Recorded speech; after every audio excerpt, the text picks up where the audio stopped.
Komið sæl, ég heiti Óli Björn Kárason og þetta hlaðvarpsþáttur minn, Alltaf til hægri. Ákvörðun Evrópusambandsins, ESB, að leggja verndartolla á kísilmálm frá Íslandi og Noregi markar nokkur þáttaskil í samskiptum EES-ríkjanna svokölluðu. Þrátt fyrir áratugalangt samstarf og aðild Noregs og Íslands að innri markaði Evrópu í gegnum EES-samninginn var hvorugt landið undanþegið tollum sem undir hatti svokallaðra verndartolla. Dr. Karl Baudenbacher, fyrrverandi forseti EFTA-dómstólsins, gagnrýndi ákvörðunina harðlega í viðtali við Morgunblaðið nú fyrir skömmu. Hann segir verndartollana gróft brot á EES-samningnum, framferði ESB sé ósanngjörn gagnvart nánustu samstarfsríkjum. Ákvörðunin sé ósamrýmanleg þeirri tryggðarskyldu sem 3. grein EES-samningsins kveður á meðal annars að samningsaðilar skuli varast ráðstafanir sem geta teflt því í tvísinu að markmiðum samningsins verði náð. Baudenbacher segir að ef hann væri dómari við EFTA-dómstólinn myndi hann dæma gegn Evrópusambandinu. Það sem Baudenbacher segir hlýtur að vera umhugsunarefni fyrir okkur Íslendinga og þá ekki síst þá sem berjast fyrir því að Ísland gangi inn í Evrópusambandið. Hann segir orðrétt í viðtali við Morgunblaðið 19. nóvember. Þetta ekki gáfulegt framferði og í raun fáviskuleg hegðun. Hér í Sviss umræða í gangi hvort Svisslendingar ættu að gera víðtækan samning við Evrópusambandið. Því tengt hefur ítrekað verið sagt að þeir í Evrópusambandinu starfi eftir lögum og reglum ólíkt Donald Trump Bandaríkjaforseta og að Evrópusambandið sé öðruvísi. Svo taka þeir svona ákvörðun sem þvert á það sem þeir eiga að standa fyrir. Tilvitnun lýkur. Ákvörðun Evrópusambandsins verndartolla á kísilmálm sögð miða að því að vernda evrópskan járnblendiiðnað gegn samkeppni frá ríkjum utan sambandsins, einkum vegna undirboða frá Kína og aukins innflutning sem talin ógna evrópskum framleiðendum. Tollarnir útfærðir þannig að innflytjendur kísilmáls frá Ísland og Noregi fá tiltekinn kvóta tollfrjálst innflutnings til Evrópu á næstu 3 árum. Í rökstuðningi sínum vísar framkvæmdastjórnin til 112.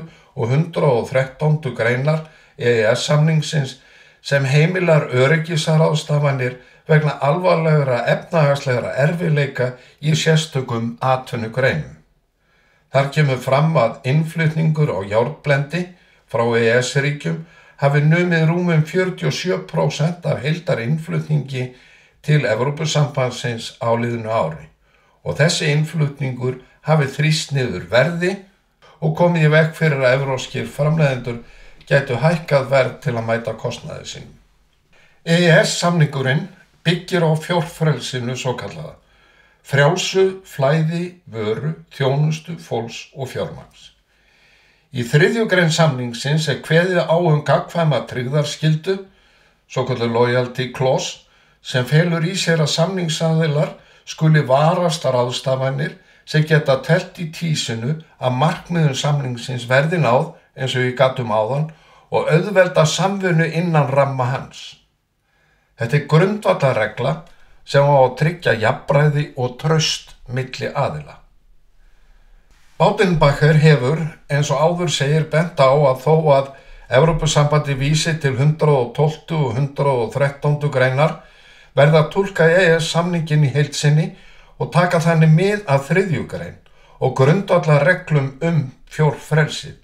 Það sé ekki hægt að taka eitt ákvæði og líta fram hjá öðrum. Noregur og Ísland hafi verið traustir samstarfs- og vinalönd Evrópusambandsins í áratugi og staðið við sínar skuldbindingar.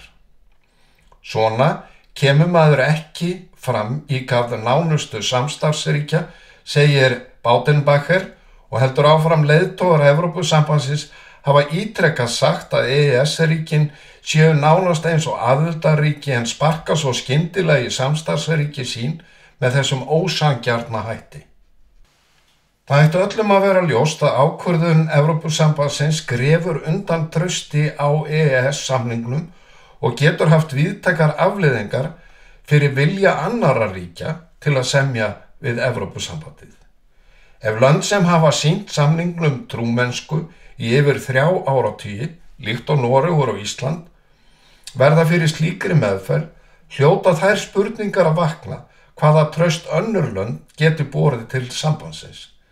Líklega það rétt hjá Baudenbacher og fleirum að framkvæmdastjórn Evrópusambandsins hafi skotið síð í fótinn og að forysta sambandsins grafi þannig undan þeirri ímynd sem Evrópusambandið hafi reynt að byggja upp, það að það starfi á grundvelli laga og reglna. Í tæplega 1 ár hefur íslenskum stjórnvöldum verið kunnugt að svo geti farið að Evrópusambandið legði verndartolla á kísilmálm frá Noregi og Íslandi, þrátt fyrir ákvæði EES-samningsins. Hvort þá með hvaða hætti íslensk stjórnvöld gættu hagsmuna Íslands á eftir að koma í ljós, en ummæli utanríkisráðherra og atvinnuvegaráðherra valda áhyggjum og vekja upp grunsemdir að sú hagsmunagæsla hafi ekki verið staðin af nægjanlegri staðfestu og trúmennsku. Þorgerður Katrín Gunnarsdóttir utanríkisráðherra sagði eftir að ákvörðun framkvæmdastjórnarinnar hafði verið staðfest tollana að þótt niðurstaðan væri vissulega vonbrigði þá hefðum skilning á afstöðu Evrópusambandsins. Og, bættum við, ef við værum innan Evrópusambandsins núna, þá væru þessar verndarráðstafanir ekki að taka til okkar. Í viðtali við Morgunblaðið 19. nóvember ljóst að ráðherrann gerir sér vonir að ákvörðun Evrópusambandsins refsitolla verði vatn á myllur þeirra sem berjast fyrir aðild Íslands að Evrópusambandinu. Orðrétt sagði ráðherrann í viðtali við Morgunblaðið: stóra málið við erum að sjá nýja heimsmynd teiknast upp. Það eru allar þjóðir að verja sig, hvort sem það heitir Evrópusambandið, Bandaríkin, Kína eða aðrar þjóðir, og þá verðum við að spyrja hvernig við ætlum að haga okkar hagsmunagæslu. Betra fyrir okkur að standa fyrir utan Evrópusambandið eða fara inn í það á þeim forsendum sem alveg ljóst að það mín skoðun og að það eru alltaf meiri hagsmunir fyrir Ísland. Tilvitnun lýkur. Björn Bjarnason, fyrrverandi ráðherra Sjálfstæðisflokksins, hefur vakið athygli á því að sumir aðildarsinnar fagni refsitollunum og ætli sér að nýta þá pólitískt. Björn skrifar meðal annars á heimasíðu sína 19. nóvember. Brusselmönnum ljóst að þessi 2 lykilráðherrar í málinu fyrir Íslands hönd eiga pólitíska framtíð og tilveru flokksins Viðreisnar undir þegar að ESB-aðild og atkvæðagreiðslu hana annars vegar. Í Brussel vita menn einnig að fyrrverandi forstöðumaður viðræðanna ESB-aðild af Íslands hálfu var fyrir skömmu skipaður sendiherra Íslands í Brussel. Allt eru þetta vísbendingar sem hafa meira gildi en mörg orð í heimi diplomata og Brusselmanna. Þeir vita að með þeirri ákvörðun sem tekin var í gær, þar að segja álagningu tollana, var ekki gert neitt sem fælir Viðreisn frá ESB. Þvert á móti þetta leikur sem ekki þunga í málflutningi ESB aðildar sinna hér á landi og í Noregi. Tilvitnun lýkur. Það auðvitað með hreinum ólíkindum að utanríkisráðherra sem á að gæta hagsmuna Íslands gagnvart öðrum þjóðum skuli lýsa því yfir að hann hafi skilning á að náin vina- og bandalagsríki í áratugi skuli vísvitandi grafa undan EES-samningnum með þeim hættin sem gert Það ekkert skiljanlegt í því. En til að bæta gráan og svart lýsti Hanna Katrín Friðriksson atvinnuvegaráðherra því yfir í kastljósi ríkisins að ákvörðun ESB sé rétt. Við skulum aðeins hlusta. Aftur kemur spurningin Evrópusambandið. Þetta snýst náttúrulega líka hagsmunamat. Hvar hagsmunum Íslands best borgið? Og við Guðrún erum fulltrúar flokka sem að ég held að hafi mismunandi sýn á það mál. En ég sannfærð það. Og það þarf ekki þetta tiltekna mál sem kemur upp núna, heldur bara staðan eins og hún í alþjóða viðskiptum. Við þurfum að taka þetta samtal og við þurfum að ná því upp að það stig að við séum að ræða í alvöru hagsmuni Íslands, íslensks samfélags, íslensk atvinnulífs í sinni víðustu mynd. En ekki morgunljóst að það verður lítil stemning til þess fyrir því að kjósum aðildarviðræður áfram ef bara í ljósi þess að við fengi bara kaldar kveðjur frá Evrópusambandinu? Af því að Evrópusambandið gætir hagsmuna sinna landa á þennan hátt að það kemur niður á löndur sem standa utan Evrópusambandsins. Ég bara ósammála því. Eða sendir bara bandalagsríki eða svona samstarfsríki sem hluti af þessum innri markaði sendir þetta kaldar kveðjur. Aftur erum við komin að því að við erum að túlka ákvæði sem eru í samningnum. Það verið að túlka af því það eru sérstakar aðstæður uppi, þess vegna heitir þetta varúðarráðstöfun. Við lifum á sérstökum tíma. Hér Evrópusambandið að skjá skjaldborg utanum sín aðildarlönd. Við erum því miður ekki þar fyrir innan. Ég tel og við teljum stjórnvöld að samningurinn eigi að venda okkur það snýst hagsmunabaráttu núna og þetta prinsipmál. Málflutningur ráðherra Viðreisnar gjör ólíkur málflutningi annara stjórnmálamanna, ekki síst formanns Sjálfstæðisflokksins. Guðrún Hafsteinsdóttir hefur réttilega gagnrýnt Evrópusambandið harðlega. Sambandið hafi sýnt klærnar og sitt rétta andlit. Hún ómerk í máli og kallar eftir því að látið verði reyna á málið fyrir dómstólum. Guðrún tók málið upp í fundarstjórn forseta Alþingis 18. nóvember síðastliðinn. Forseti, þetta snýst ekki bara eina vöru eða eina atvinnugrein, heldur snýst þetta grundvallarspurningu. Ísland raunverulega hluti af innri markaði Evrópusambandsins í gegnum EES-samninginn eða ekki? Með þessari ákvörðun Evrópusambandið að brjóta á Íslandi og Noregi brjóta grundvallarreglu EES-samningsins frjálst flæði vöru. Og ég minni á að samningurinn gengur út á frjálst flæði vöru, þjónustu, fólks og fjármagns. Og því spyr maður hvað verður næst, virðulegi forseti? Ég var stödd á Bakka í gær í verksmiðju PCC, stóð í ískaldri og hljóðri verksmiðjunni sem var algjörlega mannlaus og það var fullkomlega ömurlegt. Ég hef alla tíð stutt EES-samninginn, mun gera það áfram og nú kalla ég eftir því að forsætisráðherra kalli saman alla formenn flokka á Alþingi til að fara yfir þessa stöðu og upplýsa þingheim stöðuna. Kristrún Frostadóttir, forsætisráðherra, hefur viðurkennt að ákvörðun Evrópusambandsins hafi verið vonbrigði og ríkisstjórnin ætla að vinda ofan af henni á allan mögulegan hátt. Í viðtali við Vísi sagði ráðherrann að prinsipp hefðu verið brotin. Sagði orðrétt, það gengur auðvitað ekki að EES-samningurinn sé brotið með þessum hætti og ég hef komið því á framfæri við leiðtoga Evrópusambandsins og mun gera það áfram. En 2 dögum síðar upplýsti Kristrún það á Facebook-síðu sinni að Ursula von der Leyen, forseti framkvæmdastjórnar Evrópusambandsins, hefði staðfest í símtali að ákvörðunin að Ísland fengi ekki undanþágu frá verndartollum, sem ég kalla hér refsitolla, væri sérstakt tilfelli og ekki fordæmisgefandi. Og Kristrún skrifaði orðrétt á Facebook-síðuna: Von der Leyen staðfesti við mig að aðgerðirnar væru sérstakt tilvik og ekki fordæmisgefandi fyrir aðrar ákvarðanir. Hún sagði líka skýrt að þessi ákvörðun snerist ekki EES-samninginn.